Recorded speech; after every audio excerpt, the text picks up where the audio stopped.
미용 의료 플랫폼과 의료계 갈등이 심화하고 있습니다. 의료 광고 심의 대상에 플랫폼을 포함시켜야 한다는 의료계와 심의를 받으면 사업 모델에 큰 타격을 입을 거란 플랫폼 측이 팽팽하게 맞서고 있는데요. 어떤 일인지 석지연 기자가 알아봤습니다. 앱을 열자마자 성형수술 후기와 사진, 광고가 쏟아집니다. 시술 가격은 물론 의사들이 시술에 대해 소개하는 영상도 쉽게 볼 수 있습니다. 대표적인 성형정보 플랫폼 강남언니는 생긴 지 5년 만에 가입자 수 300만 명, 지난해 매출 120억 원을 기록하며 빠르게 성장하고 있습니다. 하지만 최근 의료계와 갈등으로 수익 모델에 직격탄을 맞을 수 있다는 전망이 나오는데요. 무슨 일이 있었던 걸까요? 그동안 플랫폼 업체들은 의사들이 운영하는 자율심의기구의 의료 광고 심의를 받지 않았습니다. 보건복지부가 정한 심의 대상이 아니었기 때문입니다.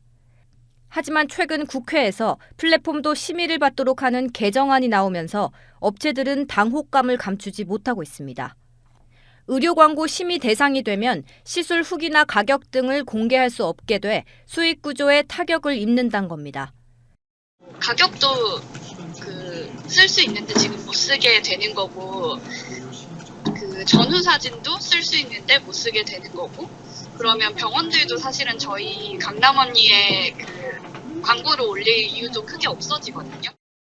의사협회 측은 플랫폼에 올라오는 시술 후기는 객관성을 보장할 수 없고 소비자들에게 잘못된 정보를 줄 수 있다고 지적합니다. 또 기존 광고 매체들이 심의를 받아온 것처럼 원래의 심의 기준을 따르란 입장입니다. 일반적 상품처럼 환자를 병원에 쉽게 이끌려 오게 하려고 유인하기 위한 목적으로의 가격 정보를 공개하는 것에 대해서는 부정적인 의견을 지금까지 견지하고 있어요.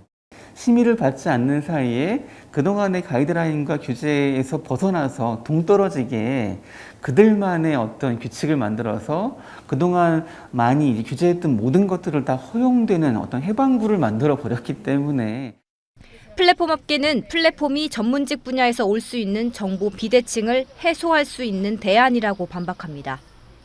다른 매체보다 정보가 투명하게 공개되고 있어 소비자들에게 정확한 내용이 전달될 수 있다는 겁니다.